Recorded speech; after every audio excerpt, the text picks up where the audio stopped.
Gracias, es un honor para nosotros, para la Universidad de Humboldt y para la Escuela del Distrito de Eureka, de que ustedes nos puedan ayudar a entender este mundo mejor. Totalmente. Muchas gracias.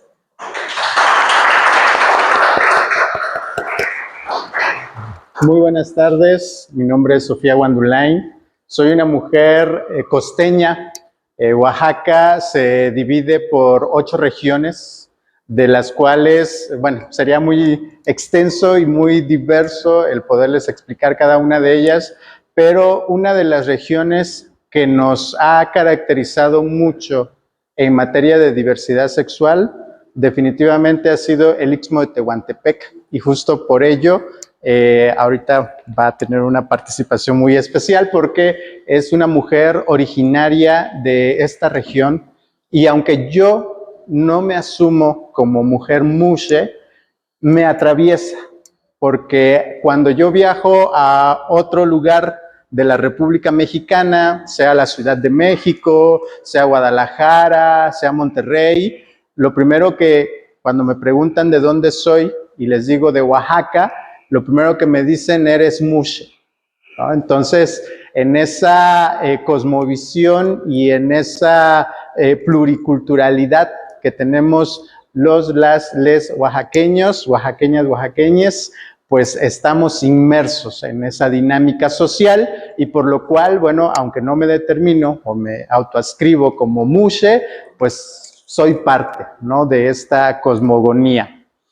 En esta presentación que traigo, justamente vamos a hablar un poco de la diversidad sexual en Oaxaca, enfocándonos un poco también a lo que tiene que ver con la comunidad mushe. Y en esta cosmovisión zapoteca, las culturas prehispánicas en Oaxaca, en cierta manera, no han puesto, ¿no?, en primera instancia lo que tiene que ver con hombre y con mujer.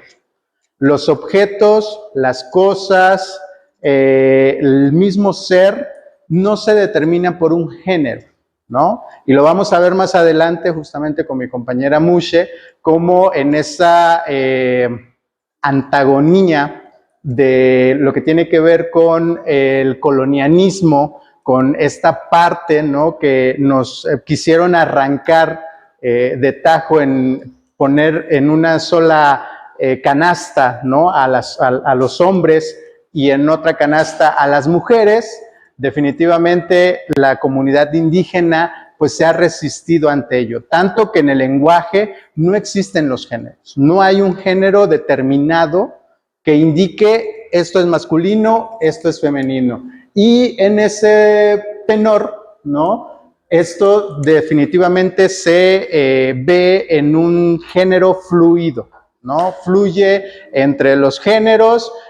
Ahorita también van a poder conocer lo que es el tercer género, y algo que ha impactado de manera colonial en este sentido, pues han sido más que nada las normas morales, ¿no?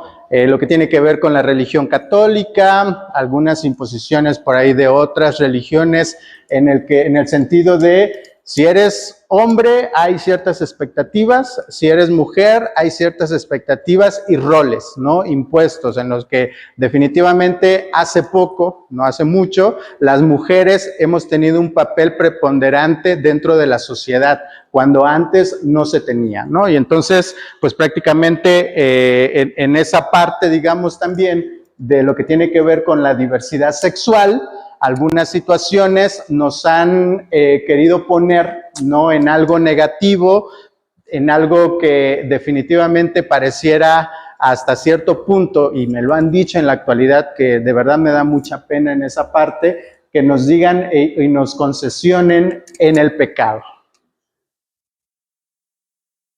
Oaxaca cuenta con 16 grupos étnicos. Como les decía en un principio, yo soy de la costa de Oaxaca. Mi autoascripción indígena está entre lo afrodescendiente y lo mixteco, ¿no? Esa es mi etnia, aunque yo soy del litoral, digamos, del Pacífico mexicano. En esa geografía es donde yo me ubico, como persona costeña, ¿no? En el Istmo de Tehuantepec, que se encuentra la cultura zapoteca, de hecho tienen también su lengua que es zapoteca y esa es su adscripción indígena. Lo mismo ahorita nos comentaba Fer justamente que van a tener la oportunidad de visitar la Mixteca y que en esa parte pues también hay otra cosmogonía de lo que tiene que ver con ser una persona indígena. Y bueno, en este sentido, quiero adentrarme un poco más a lo que tiene que ver con la comunidad Muxe, con esta identidad que se determina como el tercer género. He tenido un poco de conflicto con esto del tercer género porque en un momento donde tuve incidencia política, había momentos donde como personas trans dentro de la diversidad sexual y adscribiéndonos como mujeres, ¿no? Tenemos todavía ese empuje de tener cierta validación y derechos. Pero cuando llegamos a esta visión que tiene la muxeidad, el hecho de tener un tercer género es todavía más complejo, es todavía un poquito más difícil de entender y hasta cierto punto, ¿no? En cuestión también de formas políticas, sociales, ha costado un poco de trabajo el que las personas muxes puedan acceder a ciertos derechos. Aunque ellos dicen, ellas no se denominan ni hombres ni mujeres, sino que fluyen en estos géneros, pues definitivamente hay algo más profundo en ello, pero definitivamente no seré yo quien lo explique. Para eso justamente tenemos a Alex Orozco, que nos va a hablar precisamente de esta parte de lo que es una vivencia profunda, una vivencia netamente de lo que es esta región de Oaxaca. Adelante, por favor. Mi nombre es Alex Orozco, soy actriz muxe de Santo Domingo, Tehuantepec, Oaxaca. Bueno, de entrada entré a desafiar un rol dentro de mi cultura muxe, porque desde los tiempos ancestrales tenemos destinado un rol social, así como al hombre se le destina que va a ser el que provee, el que trabajará el campo, el que se reproducirá, por alguna manera decirlo, y de alguna manera también la mujer se le da este rol de la casa, tener los hijos. A nosotras las muxes pareciera que nos metieran un chip desde el vientre, porque nacemos ya con la noción de que vamos a quedarnos a cuidar a nuestra madre o a nuestro padre hasta el final de nuestros días. Y de alguna manera también se nos dan todas las labores que tienen que ver con las festividades. El Istmo de Tehuantepec es el 80% de su movimiento económico tiene que ver con las grandes festividades que se hacen, como son los bordados, las faldas, las muxes son las encargadas de hacer los vestidos de las novias, tienen mucho que ver dentro de las festividades. Ese es su rol dentro de ellas, dentro de nuestra sociedad, y así fueron aceptadas dentro de nuestra economía del Istmo. En ese aspecto yo rompí este estereotipo, me salgo de este rol, y desde muy pequeña yo quería ser actriz, y entonces, pues bueno, de entrada no empecé siendo actriz, me vine a estudiar aquí a la ciudad de Oaxaca actuación, y terminé como actor, pero toda esta lucha, esta constancia y esta tenacidad me han dado ser la primera actriz muxe de Tehuantepec. Y justo, bueno, las muxes nacen a partir de una leyenda. La Iglesia Católica, al ver de que existían, y la Iglesia queriendo abarcar también esta comunidad, crea una leyenda, ¿no? Se dice que en Juchitán, en Juchitán tenemos un santo que se llama San Vicente Ferrer, y hay una leyenda que este sacerdote inventa ya por los años 500, porque es desde donde todavía no sabíamos que era una mujer trans, que era un binario, no binario. Nosotras éramos muxe, pero de entrada les quiero decir que la palabra muxe se normalizó para decir homosexual, pero traducido al español no es homosexual, quiere decir cobarde, miedoso, se le puede decir inclusive a una mujer mushe, porque es miedosa, ¿no? No tiene nada que ver con la palabra homosexual. Sin embargo, se normalizó y hoy por hoy es lo que es para grandes empresas y grandes televisoras, que es la mushe. Y después de aclarar eso, pues bueno, este sacerdote dijo que San Vicente Ferrer iba por todo el mundo con 3 semillas de la vida regándolas. Y al pasar por el Istmo, en una bolsa llevaba la semilla de las mujeres, en la otra llevaba la bolsa de las semillas de los hombres, y en una tercera bolsa llevaba la semilla de las mushes. Al pasar por el Istmo de Tehuantepec se le rompe una de las bolsas y es la bolsa de las mushes. Y por eso dicen que este santo se decide quedarse, porque por eso hay más mushes en Tehuantepec. No, la homosexualidad existe desde siempre, solo que en el Istmo nuestros zapotecas sin saber aceptaron lo que estaba ahí. Y de alguna manera cuando nos empezaron a educar o a españolizar, pues este sacerdote dice, no, pues por eso está nuestro santo patrón, San Vicente Ferrer, se quedó aquí a cuidarlas, y hoy por hoy, en noviembre, el segundo fin de semana de noviembre, se le hace una gran festividad por parte de las mushes de San Vicente Ferrer, que es una fiesta que acaba de cumplir el año pasado 50 años, que ha hecho una derrama económica y ha hecho visible a las mushes. Se ha dicho mucho también que nosotras, la palabra M, la letra M, perdón, debería de estar dentro de la sigla LGTBQ+, debería de estar, porque estamos desde tiempos ancestrales. Sin embargo, a nosotras no nos afecta estar o no estar. La mushe, a diferencia de una mujer trans, transita entre lo masculino y lo femenino. Porque los días de fiesta y de gala puede andar vestida así en un evento especial y al otro día puede andar sin maquillaje y ser igual femenina y traer una camisa manga larga varonil. Ella sabe desde muy adentro quién es. En el Istmo, a diferencia de los citadinos, que las mujeres citadinas, nuestras mujeres zapotecas, desde que existen las mushes, las mamás no las preparamos para decirles soy mushe. La mamá dice que desde que ve los primeros pasos de su hijo, se da cuenta si va a ser mushe, que es ahí donde la hija menor se siente agradecida. Y hay otra leyenda urbana que dice que es una bendición tener una mushe dentro de la familia, porque la hija menor se libera, y entonces la que llevará el rol de la familia cuando papá y mamá ya no estés y hay más hermanos, es la mushe, sin que se lo den. Pareciera que ya viene estipulado desde años ancestrales. Y por eso es que la mushe ha impactado hoy por hoy. Pero ella ha peleado su lugar sin saber si es trans, si es binario, no binario. Ella se hace más visible todavía después de la conquista y cuando llegan los españoles a invadir el Istmo de Tehuantepec, porque obviamente viene este mesticismo. Y los hombres, al no querer que sus hijas se casaran con una mujer que ya hubiera sido violentada sexualmente, se inventan los españoles una cosa que se llama la balana, que es la virginidad de la mujer.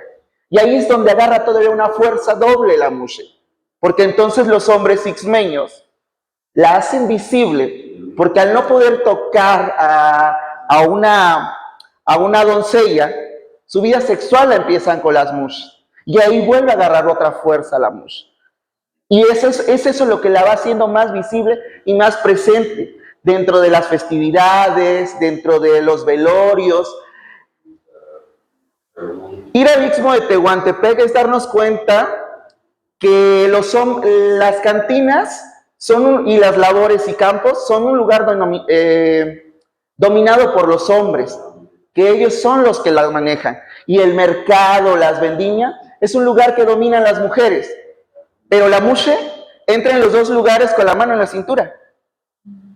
Eso es la particularidad de la mushe, es lo que hace de diferencia a una mujer trans.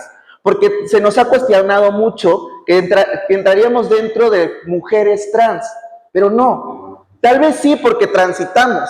Hoy podemos amanecer muy femeninas y querer andar entaconadas todo el día, pero mañana podemos andar muy masculinos y muy holgados, pero eso no nos quita nuestra feminidad. La mushe no hace este proceso. Ella sabe desde que nace que no necesita hacer este proceso de ponerse hormonas, de operarse los senos, de ponerse alguna cosa en el cuerpo que no forme parte de su cuerpo. Porque desde que existe, la mushe sabe que es sensual y puede ser ruda al mismo tiempo. Esa es la particularidad de esta etnia zapoteca y que existimos desde tiempos ancestrales. Tan es así que esta fiesta que ocurre desde hace 50 años, al no dejarnos entrar vestidas a estas fiestas que son regidas por hombres y mujeres, nace la vela de las intrépidas buscadoras del peligro, que lleva más de 50 años. Una noche al año tenemos el permiso de nuestra sociedad ixmeña para coronar a una reina y para hacernos visibles esa noche y portar todo lo que queramos y vestirnos y desvestirnos como nosotras queramos. Sin embargo, hoy a la mushe, en este fluidez de buscar etiquetas, se le ha cuestionado mucho el qué eres. Ella solo transita. Ella transita, si le ponemos un nombre, pues transitaría en el no binario, porque ni se identifica como hombre ni como mujer. Ella es mushe. Tenemos otra, pues esas creo que ya las toqué. Ya dije, entonces sí. Y en este transitar también, que les comentaba hace un momento, de bueno, al final de su vida, la mushe también, que les decía, que es la que se quedará con mamá, con papá, su recompensa, pero tiene que hacer un sacrificio. También a diferencia de esto, la mushe tiene que renunciar al amor. Esa es otra diferencia que hace a una mujer trans o a un hombre homosexual de la ciudad. Porque la mushe es apegada a la mamá. La hacen más apegada a la mamá. Para que sin que le digan, ella tenga que renunciar a cualquier acto de amor. Y su recompensa al final viene como lo material, porque es la que se quedará con la casa, con los bienes materiales, y de alguna manera podríamos decir que es como una albacea, porque tendrá que cuidar a los hermanos. Mamá y papá ya se fue, pero ella, a pesar de que sea la más chica, será la que lleve la cabeza de la casa. Esa es otra de las cosas que hacía. Y es algo de eso que yo les decía, que yo llegué a romper ese estereotipo en el 2009 con mi etnia, porque no quise aprender a bordar, no quise aprender a hacer vestidos de novia, no quise aprender a hacer nada de lo que ellas tenían y me quise siempre alejar a eso, porque yo quería romper el estereotipo, ¿no? ¿Qué era esto? Querer ser actriz, escribir, viajar, investigar sobre estos temas que están ahí, que tal vez lo vemos diario, y que yo nunca me imaginé que en 2007, cuando dejé mi comunidad y me autodesterré, hoy por hoy sea un tema que es controversial. Que inclusive entre nosotras lo vemos. Una mushe no se enamora, por ejemplo, o no busca el amor en otro hombre homosexual o en otra mushe. Ella busca esta rudeza que vio en su papá, porque así, de alguna manera, más bravía. Y eso nos hace también muy diferente a una mujer trans. Lo que en resumen decir, bueno, justo de romper los estereotipos, también cuando terminé la carrera, yo sabía que me iba a enfrentar a esta monstruosidad de no camines así, habla de esta manera, no te amaneres porque eres actor. Sin embargo, yo ya venía para revolucionar, y es algo que digo, porque empiezo a hacer obras de género LGTB, ¿no? Que fui muy censurada en 2008, porque era la primera vez que se empezaba a ver. Y yo sabía que todo lo que yo había investigado iba a servir para algo. Esta historia la hice después de que me doy cuenta que hay muchas mushes que emigran, que no era la única que se había ido, pero no emigran con estas ganas de querer encontrar un mejor futuro. Hubo una época en el Istmo donde muchas mushes emigraban a la Ciudad de México o a Guadalajara y empezaron a haber muchas estilistas. Sin embargo, muchas de estas mujeres en mi investigación se dedicaban al trabajo sexual y entonces se empezaban a desterrar. Y este cachito de video que vieron habla de eso, de cómo ellas emigran en busca de un futuro mejor. Sin embargo, la ciudad las absorbe y empiezan a recurrir a lo más básico. ¿Por qué? Porque también otro sacrificio que ocurre en la mushe es como en la ciudad, en el pueblo, a la que le ocurre es a la mushe. La madre ya no invierte en la educación de la mushe. La mushe desde muy chiquita es enviada con la mushe más grande para que ella le enseñe a bordar, a hacer vestidos de novia, para que empiece a mover económicamente a su familia. Se vuelve un sustento desde pequeñita. La mushe, lo mucho que llegaba a estudiar en ese momento era hasta la secundaria, si quería. Pero pero muchos, inclusive los zapotecas, decían, con la primaria, porque ya no necesita más, necesita empezar a crear económicamente. Ya no necesita un nivel académico para aprender a bordar, no necesita un nivel académico para poder aprender a vestir a una novia, para vestir al santo, para hacer comida. O sea, se empezaban a armar esos grupos donde las mushes decían, pues este es fulano, ¿no? Y este es fulano que cocina, perengano es el que reza, perengano, o sea, se empezaban a hacer visibles las mushes por eso, por lo que se dedicaban. Y era muy triste, por ejemplo, cuando yo investigaba este trabajo, que muchas decían, una mushe nunca se va a quedar sin dinero. Porque si no sacó 2 peinados hoy, pero sacó fue a barrer la casa de la vecina y ya ganó. Y si no, se fue de mesera a tal cantina. Y si no, la mushe desde los 13 años es cortada su infancia y empieza a trabajar. Y se vuelve la mamá de sus hermanos. Porque entonces la mamá le empieza a cargar la mano a la mushe. Y aparte de aportar económicamente en su familia, se vuelve la mamá de sus hermanos. Y por eso es que se vuelve visible y es donde dicen, claro, el tercer género es bueno para nosotros. Hoy por hoy, las nuevas generaciones de mushes, que ya tenemos las primeras de abogadas, las primeras doctoras, las primeras dentistas, las primeras activistas, porque no sabíamos qué era el activismo. Hoy que esta nueva generación dicen, no, nosotros también tenemos derecho a la educación, tenemos derecho a tener una vida afectiva con alguien más. Y esa ha sido una revolución que aparentemente, que nosotras lo cuestionamos dentro de nuestra comunidad, que dicen, es que apenas lo estamos logrando, nosotros llevamos más de 500 años peleando y empezaron otras. Luchando. Tan es así que ahorita acaba de ocurrir, esta señora que está aquí es la matriarca de Juchitán, es la más grande de todas, y esa señora logró, por primera vez va a haber en Juchitán la primera colonia mushe, que es un movimiento que lleva 50 años peleando la señora.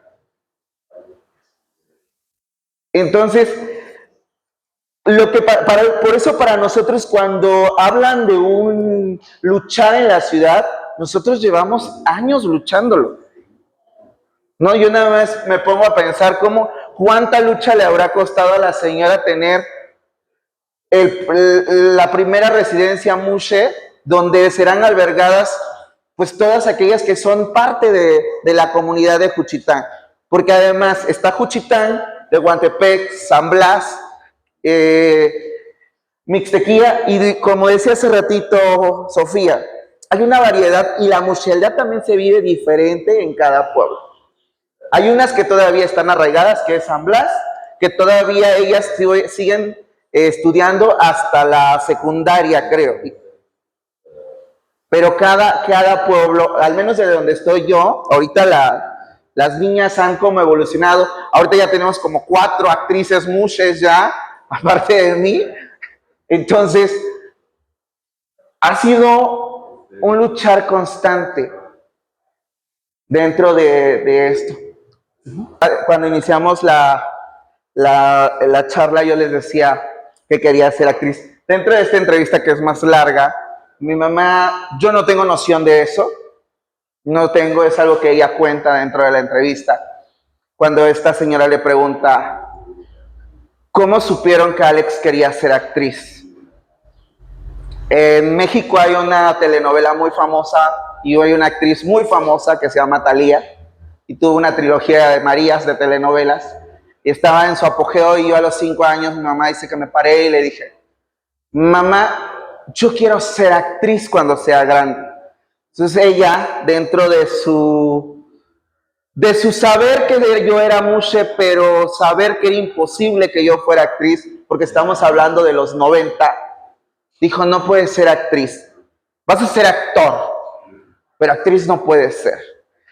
En México existen unos premios muy importantes que se llaman los ACTP, que te lo da la Academia de Críticos de Teatro y todo esto. Y en 2018 yo tuve la oportunidad de irme a una gira por Asia y por Alemania con una obra que se llama Andares. Y la Asociación de Críticos toma la decisión de nominarme dentro de una terna con mujeres biológicas como Mejor Actriz 2018. Cuando yo me entero de la noticia, esta entrevista ya se había grabado, para mí viene un flashback, pam, pam, pam, pam, pam, pam, pam, pam, esto que ya habíamos escuchado y eso que yo ya traía. Me meto a mi cuarto y dije, soy actriz. Lo logré, soy actriz. Y porque yo ya había ganado otros premios como actriz. Todos mis premios que tengo es como actriz. No tengo ni uno como actor. Y justo eso, ¿no? Ahora me puedo presentar como actriz y decir, soy actriz. No. Y eso, creo que cada mushe, el ser mushe es una lucha constante de abrir puertas y que hemos abierto, porque también para que la academia se abriera esto, ya después yo supe por ahí que decían que ¿cómo metemos a Alex en la terna? Claro que es bueno el trabajo que hace, pero ¿en dónde la metemos? ¿Con los actores? ¿Con las actrices? ¿Cómo lo hacemos? Y me marcan y me preguntan a mí que no sabía para qué era y me dicen, ¿tú qué eres? ¿Él o ella? Y vuelvo a contestar, soy mushe. ¿Me puedes decir él? ¿Me puedes decir ella? Porque ella me enseñó que soy mushe. Y que no me ofende que me digas ella o que me digas él. Porque desde muy chiquita estoy acostumbrada. Además que tengo un nombre unisex, que es Alex.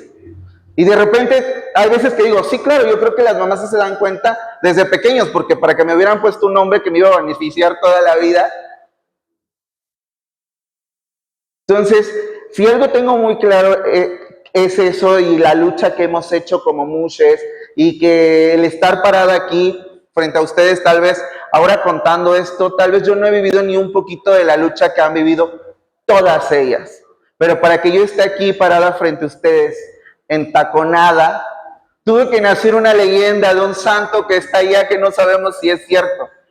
Pero de alguna manera la Iglesia Católica y ese sacerdote zapoteca decidió que ese santo protegiera a las mushes y yo creo que por eso hay libros que se llaman Las otras hijas de San Vicente Ferrer.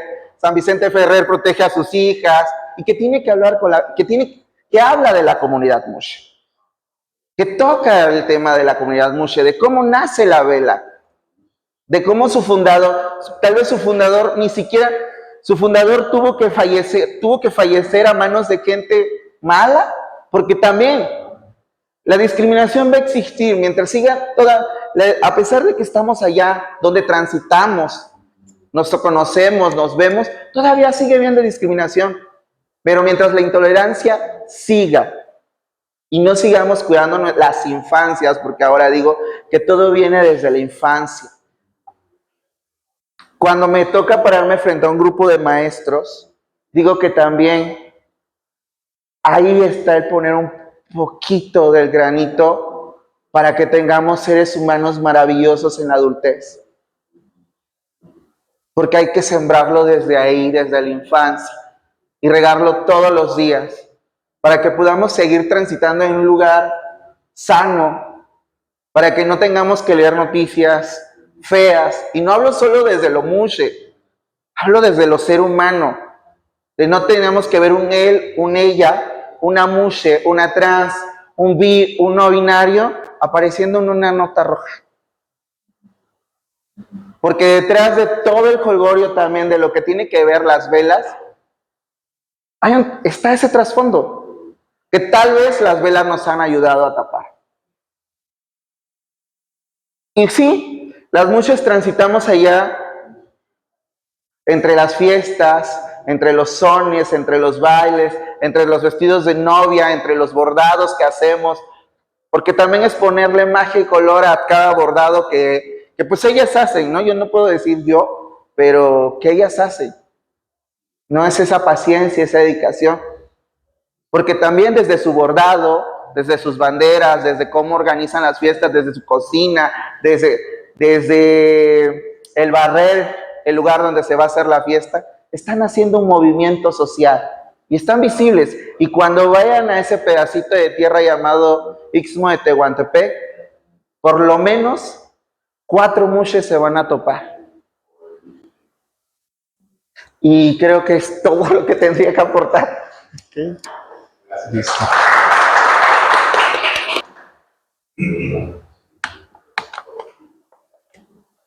En este sentido, bueno, pues ya conocieron la historia de Alex. Es una historia de resiliencia, una historia, como bien lo dice, ha roto estereotipos, ¿no? Estas expectativas que de pronto se hacen los familiares, de pronto cuando somos personas de la diversidad sexual, pero más cuando es una persona mushe, ¿no? En este sentido, pues hay como, no lo quiero ver así, pero en algunos testimonios de otras compañeras que he escuchado, pareciera es una condena, ¿no? Y en esa visión, pues prácticamente hay algunos otros testimonios también que he tenido en materia de diversidad sexual. Por ejemplo, conocí a un maestro que él decía, pues es que mi mamá añora que yo fuera una persona mushe, y él decía, yo no, o sea, yo me resisto, ¿no? Al grado de que tuvo que emigrar a la costa para no caer en esa situación de que su madre le estipulara el que fuera mushe. Obviamente ahí tuvo situaciones de alcohol, ¿no? De adicciones, porque pues tenía esta confusión de pronto de no saber qué hacer con su vida. Y bueno, son situaciones y fenómenos que se viven dentro de esta pluriculturalidad que tenemos en Oaxaca.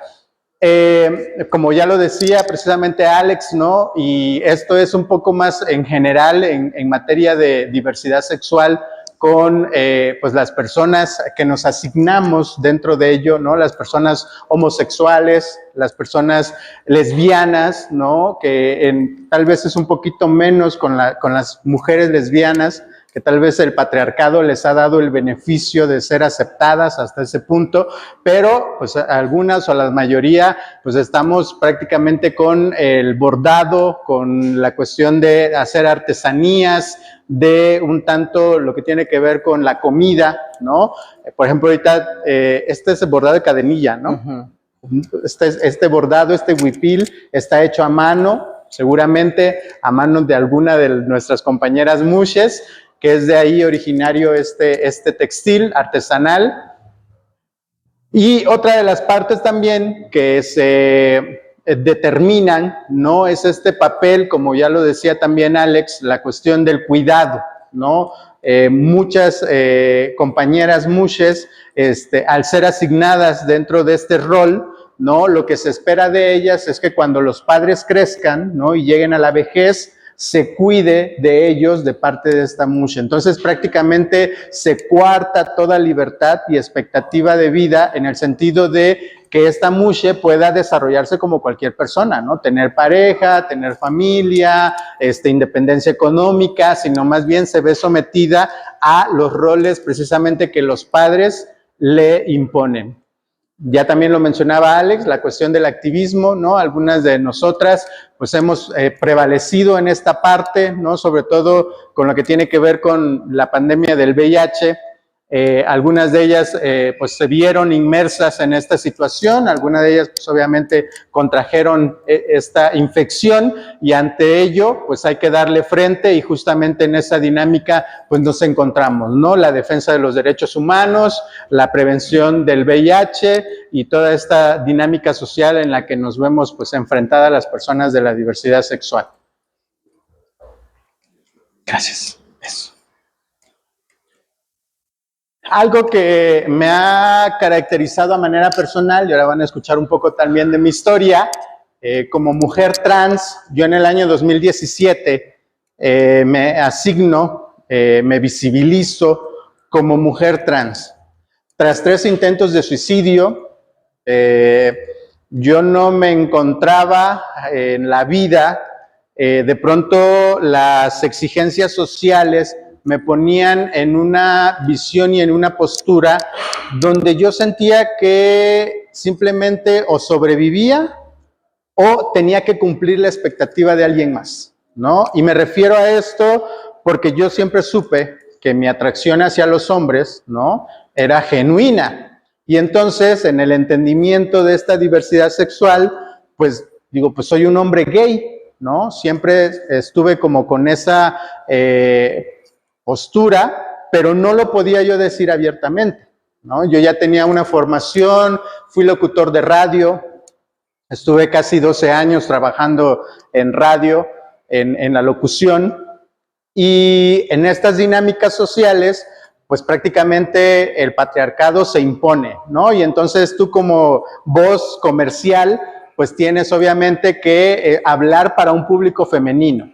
Y en esas dinámicas, pues de pronto sufría, porque era algo que a mí no me identificaba, ¿no? Yo no me sentía parte de esa dinámica social de cumplir las expectativas de ser hombre, ¿no? Y entonces, lo caótico del caso es que, por ejemplo, llegaba en la noche, en mi horario de locución, y me llovían llamadas telefónicas de mujeres, queriendo que yo les escuchara con ciertos problemas que tenían en casa. Y entonces yo decía, bueno, pues entonces no estoy tan mal en el sentido de ser quien soy, ¿no? Porque tengo un feeling para que las mujeres en cierta forma en mi dinámica de trabajo se identifiquen, ¿no? Tal vez algún mensaje, alguna situación que yo les representaba, les daba esa confianza para que ellas llamaran a la cabina de radio y yo pudiera escucharlas, ¿no?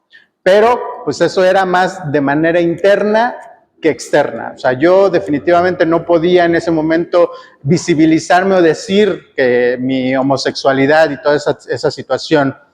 Cuando intento suicidarme, en esos 3 intentos de suicidio, fue por cuestiones amorosas, ¿no? Decepciones. De pronto yo decía, bueno, tengo trabajo, tengo escuela, mi familia me acepta como homosexual, porque al final ya lo sabían, ¿no? O lo intuían, si no lo sabían directamente.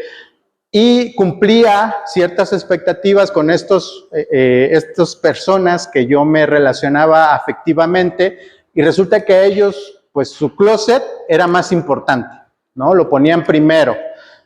Y yo decía, pues entonces no valgo, ¿no? No soy lo suficiente. Y tendía a tener estas crisis emocionales donde pues yo prácticamente atentaba contra mi vida. No lo conseguí. Y entonces viene la siguiente pregunta, ¿no? ¿Por qué? ¿Será que a esta vida vine a sufrir? ¿Será que a esta vida vine a padecer? digo, se supone, y como lo han dicho, ¿no? El pecado es en el infierno, entonces yo tendría que tener un castigo allá, no acá. Y en esa reflexión y con acompañamiento psicológico, ya de manera profesional, se determina mi disforia de género, ¿no? Viene un episodio de mi vida donde por primera vez me travisto en un carnaval, allá en Puerto Escondido, Oaxaca, que es una zona turística en la costa de Oaxaca, y en ese carnaval yo me libero, ¿no? Un atuendo femenino, todo es fiesta, todo es diversión, y entonces viene como ese choque de personalidad donde me veo expuesta y determino entonces que sí, justo, ¿no? Toda la vida yo había reprimido esta transexualidad, el ser una persona transgénero o tal vez ser una persona travesti, ¿no? Y pues tomo el toro por los cuernos, una decisión contundente de decir, soy Sofía, ¿no? Y ahora me vivo, me muestro, y al ver obviamente también otros testimonios de otras compañeras, hay situaciones donde siento que no encajo, ¿no? Muchas de ellas, pues como ya lo explicaba Alex en su momento, ejercen el trabajo sexual. Yo en este caso me he resistido hasta donde más he podido para no estar en ese papel, no jugar ese rol que al final es impuesto por la sociedad. No hay otra forma de verlo, ¿no? Donde he tocado puertas, tengo carrera trunca profesional y de pronto he visto, ¿no? El hecho de que me obstaculizan esta parte de poder desarrollarme y desenvolverme profesionalmente, todo y simple y sencillamente por ser o asignarme dentro de los roles pues de lo femenino, ¿no? Y en ese sentido, pues hacemos incidencia política en el año 2020, justamente e ingreso al Congreso del Estado de Oaxaca en una de las áreas de seguridad y resguardo, pero que me da la posibilidad también de compaginarlo con el activismo. Yo hago mi cambio de identidad legal en la Ciudad de México en el año 2018. Y al visibilizarme y hacerse mediático el asunto, para 2019 se aprueba el matrimonio igualitario y al mismo tiempo la identidad de género en el Congreso local de aquí de Oaxaca, siendo el primer estado de la República Mexicana que aprueba simultáneamente, al mismo tiempo, el matrimonio igualitario y la identidad de género para que pudiéramos nosotras, las personas trans, acceder a ese derecho de modificar nuestro documento de nacimiento, nuestra acta de nacimiento, hacia nuestra expresión de género, ¿no? Para el 2021 se da la posibilidad de que también las infancias, las personas que no se ajustan o no están acorde a su género, puedan acceder a ese derecho a partir de los 12 años en compañía de un tutor, ¿no? El padre de familia tiene que estar de acuerdo en que se quiera o que haya visto, ¿no? Esta parte de ser un niño trans, o una niña trans, o una niñez trans. Y bueno, de esta manera, pues Oaxaca se convierte en un estado pionero en esa situación. Gracias.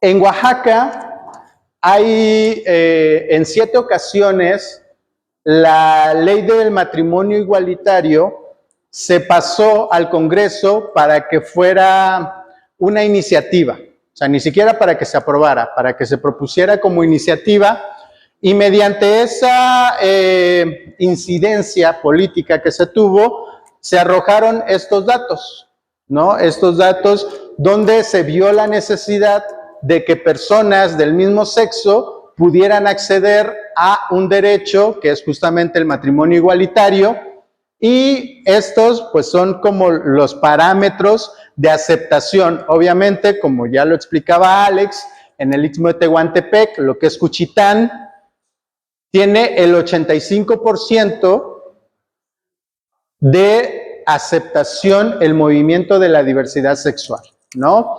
Los valles centrales, que es donde nos ubicamos en este momento, en Oaxaca, tiene un 65%. Esto definitivamente se atribuye, ¿no? Obviamente, pues al movimiento que hay, pues ya hay, aquí las instancias gubernamentales están centralizadas, ¿no? Y entonces, pues en cierta manera hay como un sesgo ahí de aceptación para la diversidad sexual. Ya se organiza la marcha LGBT también, que en esta ocasión oficialmente es la 6ª ocasión que se hace, la marcha de la diversidad sexual. Y la Mixteca, que es otra de las regiones que ustedes van a visitar, hay un 45%. Aquí es un fenómeno bastante interesante en el sentido de que la religión está muy presente, ¿no?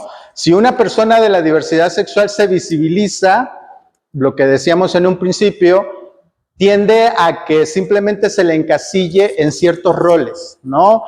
Puede ser en la cuestión de, o el área de la belleza, ¿no? En su estética, en su salón de belleza, que pueda estar inmerso en ese rol, o que cuando haya una fiesta, la fiesta del pueblo, se le invite para preparar, ¿no? La barbacoa o la comida tradicional de ese pueblo, simplemente.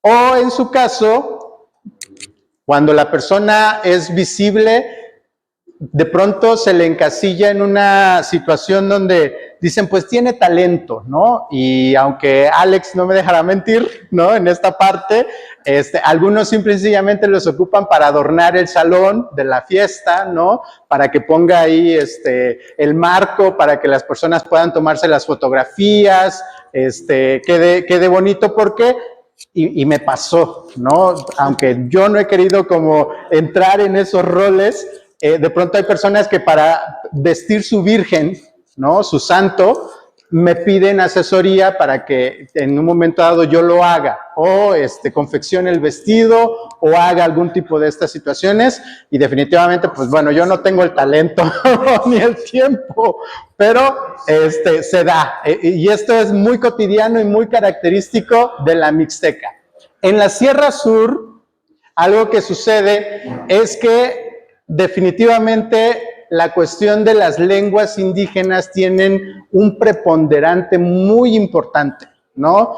Al no haber una comunicación directa, y en esta cuestión del colonialismo, de toda esta visión o esta cosmovisión, de pronto muchas personas de la diversidad sexual se ven limitadas, ¿no? A poder en un cierto momento expresarse. La que sigue, por favor. En este sentido, bueno, hay algunos retos, algunos desafíos definitivamente que hay que resarcir, ¿no? Yo creo que es importante, sobre todo en esta época, que las personas que ya somos visibles dentro de la diversidad sexual podamos en algún momento, ¿no?, tener incidencia en estas regiones donde hay poca aceptación de la diversidad sexual o poca visibilidad misma de la diversidad sexual, para poder, pues, decirles que somos personas, que existimos, y que en un cierto momento no tendríamos por qué tener esa limitante de estar escondidos, ¿no? Alguna situación también con las brechas económicas por ahí, algo que ha pasado últimamente, por ejemplo, con las acciones afirmativas en materia de la política, es que algunas figuras que hemos estado presentes dentro de la diversidad sexual pugnando por los derechos, pues se nos ha limitado mucho esta parte, ¿no? Y personas que tienen un poder adquisitivo han querido ocupar estos espacios que han sido, pues, prácticamente de mucha lucha para nosotras y nosotros. La que sigue, por favor. Aquí hay como una línea del tiempo del año 2012, por ejemplo, se lleva a cabo el primer matrimonio igualitario, esto antes de que se legislara vía amparo judicial, que fue algo histórico en el que se pudo acceder a que personas del mismo sexo pudieran tener esta posibilidad. Ya en el año 2019, como lo comenté hace un momento, a través de la reforma del Código Civil del Estado, puedan las personas del mismo sexo poder tener este matrimonio, que ahí también hubo una situación que pensaban que cuando se aprobara el matrimonio igualitario iba a haber filas y filas de compañeros y compañeras queriendo casarse, pero pues definitivamente eso no sucedió, ¿no? En el 2021, lo de la identidad para personas, las niñeces trans, y en el 2023, que esto es reciente, la primera boda Mije. La región Mije está incrustada en la sierra entre el Istmo de Tehuantepec y los valles centrales, y es una zona donde solamente se habla una lengua indígena, ¿no? Las personas mijes hablan su lengua, que es Mije, y la primera boda, por así decirlo, que se llevó a cabo, o ceremonia religiosa a través de su identidad indígena, fue de 2 mujeres. Aquí fue una boda lesbiana, la que se llevó a cabo. La que sigue, por favor.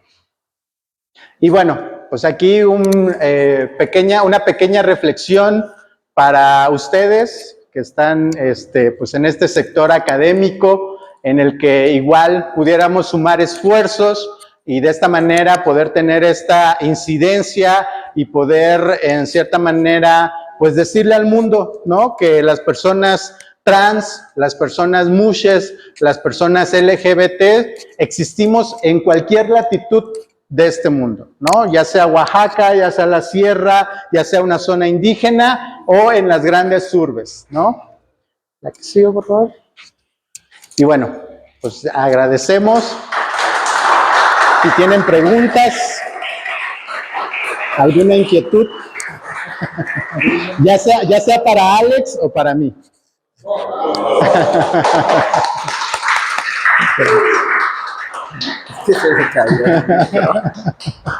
Lo que quieran preguntar, aquí estamos a la orden.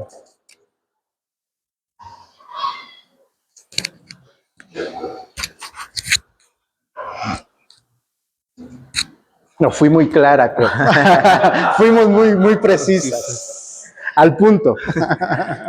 Al punto. Yo tengo preguntas. Sí, claro. Acerca de la leyenda. Entonces, ¿esa leyenda está basada en los tiempos coloniales del mismo tema? Así es. Y puede que exista una leyenda más. Yo estoy interesado si hay una leyenda que esté basada en los pueblos indígenas antes de... Debe haber, pero obviamente es como, yo estoy haciendo precisamente ese. Sí, va a traducir. Yeah, so my question was, we understand that there's a legend around Lucia that goes back to the Catholic Church, but is there a legend that goes older than that, to the indigenous pre-contact? Debe haber, claro, por supuesto que debe haber. Sin embargo, es un trabajo que, bueno, en mi caso, yo ahorita estoy iniciando un texto nuevo donde quiero hablar justo de las lenguas originarias, pero también hablar de las diferentes etnias, cómo se vive el ser con la homosexualidad. Algo que me ha distinguido dentro de la dramaturgia como escritora de teatro es que la mayoría de mis trabajos tienen que ver con los pueblos originarios. Entonces, debe haber, porque justo estoy en esa investigación donde quiero mezclar la lengua materna, que es el zapoteco, pero existen 4 variantes del zapoteco, que es la de Teotitlán del Valle, la de San Marcos Tlapazola, la de Tehuantepec, Oaxaca, la de Juchitán, y hay una parte del valle que todavía no la he terminado de distinguir bien, que hay otra lengua materna, y hablar desde sus lenguas, cómo desde los inicios ancestrales se vivió esta cuestión de la homosexualidad.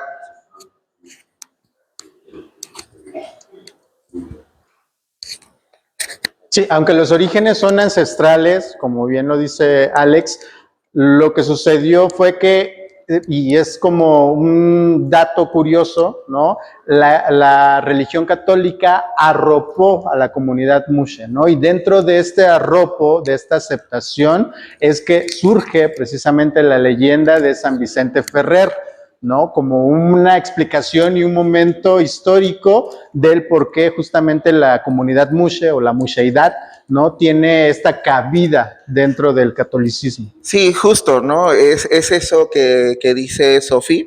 Las mushes como que, pues en esto que nos estaban educando eclesiásticamente, pues quiero pensar, ¿no? Yo no vivía en esas épocas, pero quiero pensar que pues también la comunidad zapoteca decía, bueno, ¿por qué existen? ¿Por qué están? Y él, pues al evangelizarnos, nos cuenta, lo que sí sé es que este santo ya estaba, no vino, ¿no? Le pusieron un nombre y está ahí y es el máximo patrón y cada segundo mes de noviembre le hacen su festividad de una semana y es literal, es como el padre de las mushes, ¿no? Okay. ¿Alguna otra pregunta?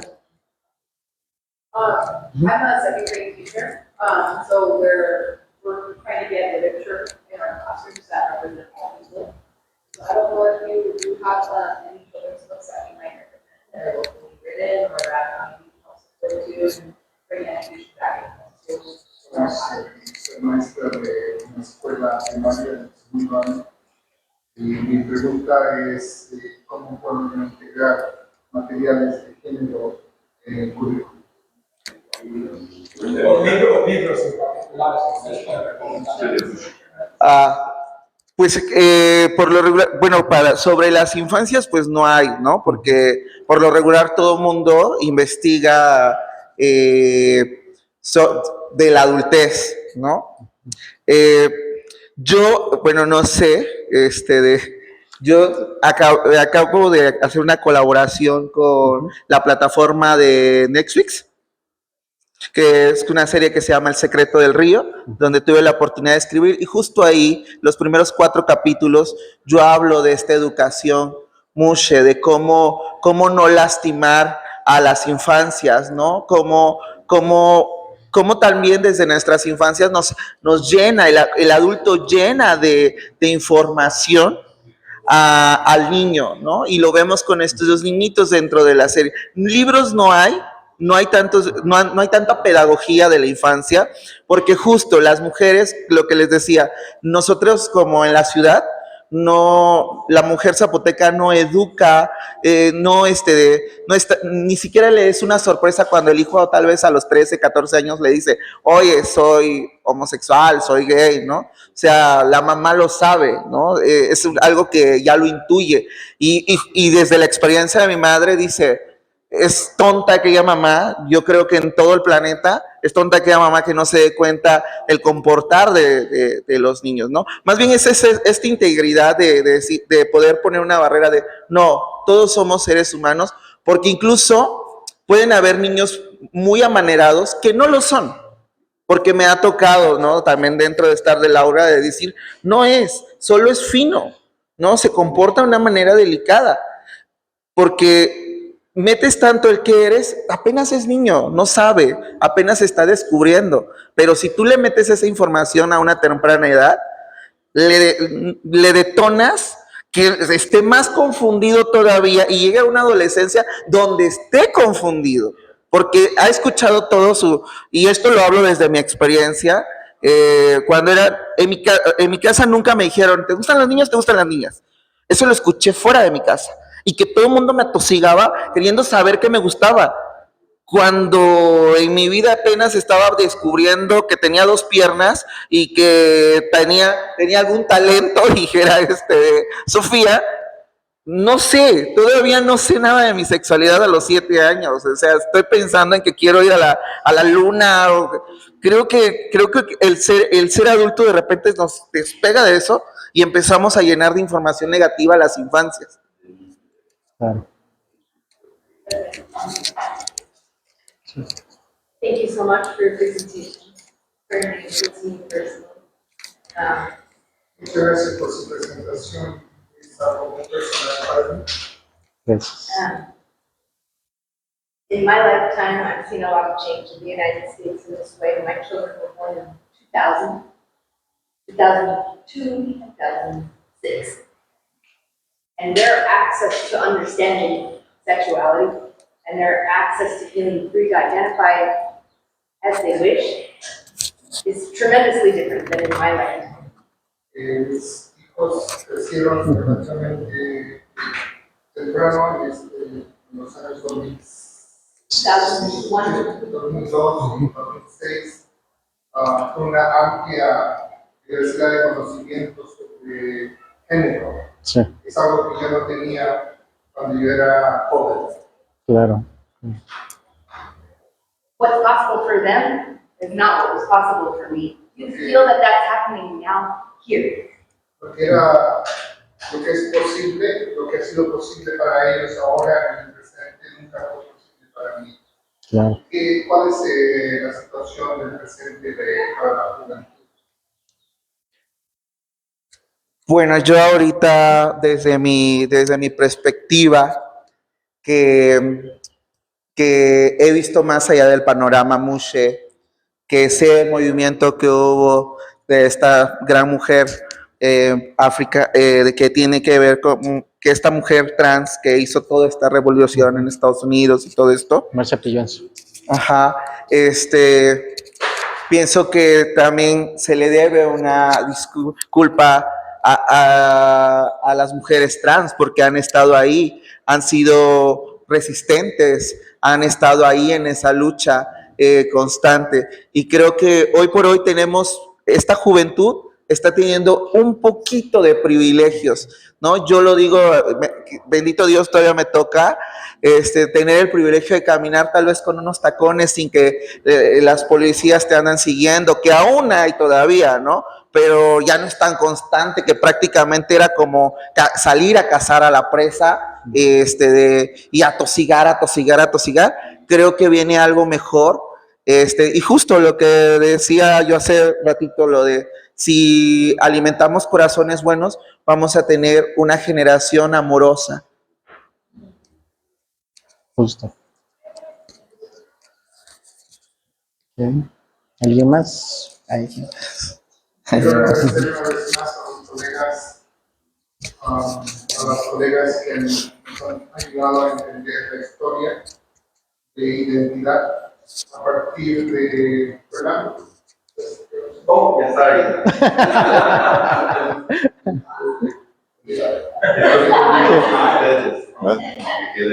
Thank you so much.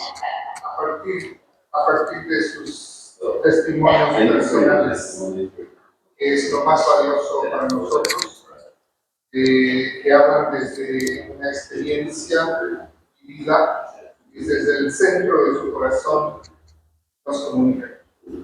Gracias. Es lo que buscamos, ese diálogo de corazón a corazón, porque es un proceso de humanización. Entonces quedamos muy agradecidos por lo que han hecho el día ustedes con nosotros. Muchísimas gracias. Gracias.